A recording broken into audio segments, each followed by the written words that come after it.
ইতিমধ্যে অনেকেই লাব্বাইক আল্লাহুম্মা লাব্বাইক বলে মক্কা মদিনায় অবস্থান করছেন, কেউ রাস্তায় আছেন, কেউ আগামী কয়েকদিনের মধ্যেই হজের উদ্দেশ্যে রওনা হবেন। আমরা আশা করি হাজী সাহেবরা হজের পরিপূর্ণ বিধানগুলো আদায় করে সহি সালামতে আবার তারা তাদের স্ব স্থানে ফিরে আসুক।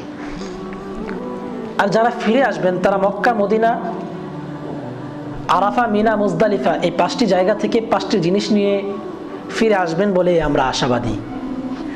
একজন হাজী মক্কা থেকে কোরবানি কিভাবে করতে হয়, কোরবানি কিভাবে দিতে হয় এই জিনিসটা শিখে আসবেন বা এই জিনিসটা সাথে করে নিয়ে আসবেন বলে আমরা আশাবাদী। কেননা হজরতে ইব্রাহিম আলাইহিস সালাতু ওয়াস সালাম, হজরতে হাজরা ও হজরতে ইসমাইল আলাইহিস সালাতু ওয়াস সালাম এই 3 জনের কোরবানি হচ্ছে মক্কা। কেননা এই 3 জন হজরতে ইব্রাহিম আলাইহিস সালাতু ওয়াস সালামকে যখন আদেশ করা হয়েছিল, হজরতে ইব্রাহিম আলাইহিস সালাতু ওয়াস সালাম হজরতে শিশু ইসমাইল আলাইহিস সালাতু ওয়াস সালাম ও হজরতে হাজরা আলাইহিস সালাতু ওয়াস সালামকে নিয়ে বাইতুল মুকাদ্দাস থেকে মক্কার মরুভূমিতে তাদেরকে রেখে এসেছিলেন এবং হজরতে হাজরা আলাইহিস সালাতু ওয়াস সালাম সেখানে কোরবানির উত্তম দৃষ্টান্ত প্রদর্শন করেছেন। আর হাজী সাহেবরা যদি মক্কা থেকে এই কোরবানি শিখে আসতে পারে তাহলে তাদের দুনিয়া ও আখিরাত সুন্দর হবে বলেই আমি আশাবাদী। দ্বিতীয়ত, একজন হাজী আরাফার ময়দান থেকে যে জিনিসটা নিয়ে আসবে সেটা হলো ইনাবত তথা আল্লাহ তাআলার দিকে ফিরা। একজন হাজী সাহেব আল্লাহ তাআলার দিকে এমনভাবে ফিরবেন যে আল্লাহ এবং তার রসুলের সামনে যা কিছুই আসুক না কেন সে কোনোদিন পরোয়া করবে না। যেমনিভাবে হজরতে আদম আলাইহিস সালাতু ওয়াস সালাম ও হজরতে হাওয়া আলাইহিস সালাতু ওয়াস সালাম এই 2 জন যখন আল্লাহ তাআলার দিকে ফিরলেন, আল্লাহ তাআলা জাবালে রহমতে তাদের জন্য ক্ষমার ঘোষণা দিয়ে দিলেন। এজন্য আরাফার ময়দান থেকে একজন হাজী ইনাবত তথা আল্লাহ তাআলার দিকে ফিরার এই শিক্ষাটা নিয়ে আসবেন বলেই আমরা আশাবাদী। তৃতীয়ত, একজন হাজী সাহেব মিনা থেকে যে জিনিসটা নিয়ে আসবেন সেটা হলো ইতাআত, আল্লাহ তাআলার প্রতি ইতাআত। কোরআনে কারীমে আল্লাহ তাআলা ইরশাদ করেন, ইন্নী আরা ফিল মানামি আন্নী আযবাহুকা ফানজুর মাযা তারা ক্বালা ইয়া আবাতি ফাআল মা তু'মার সাতাজিদুনি ইনশাআল্লাহু মিনাস সাবিরিন। হযরতে ইব্রাহিম আলাইহিস সালাতু ওয়াস সালাম তার সন্তানকে বললেন, হে বৎস, আমি স্বপ্নে দেখেছি আমি তোমাকে জবাহ করছি, এ বিষয়ে তোমার অভিমত কি? তখন 6 বছরের শিশু হজরত ইসমাইল আলাইহিস সালাতু ওয়াস সালাম আল্লাহ তাআলার এই বিধানের প্রতি কি পরিমাণ আনুগত্য প্রদর্শন করেছেন তার দৃষ্টান্ত আয়াতের এই অংশটুকু, যে তিনি বলেছেন সাতাজিদুনি ইনশাআল্লাহু মিনাস সাবিরিন। হে পিতা, আপনাকে যে বিষয়ে আদেশ করা হয়েছে আপনি সে বিষয় পালন করুন, আপনি আমাকে পাবেন ধৈর্যশীলদের অন্তর্ভুক্ত।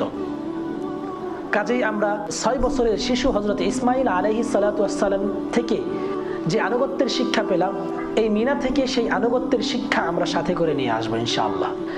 চতুর্থত, হাজী সাহেব মুজদালিফা থেকে পরিপূর্ণ আখিরাতমুখী হয়ে আসবেন।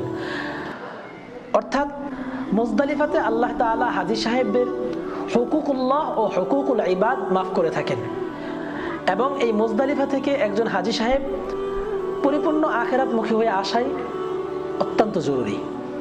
সর্বশেষ, একজন হাজী সাহেব মক্কা, আরাফা, মিনা, মুজদালিফা এই 4টি জায়গা থেকে 4টি জিনিস তো আনবেনই, সাথে 5ম নম্বরে মদিনা মুনাওয়ারা থেকে যে জিনিসটি নিয়ে আসবেন সেটি হলো ইশকে রসুল তথা রসুল সাল্লাল্লাহু আলাইহি ওয়াসাল্লামের প্রতি মুহাব্বত।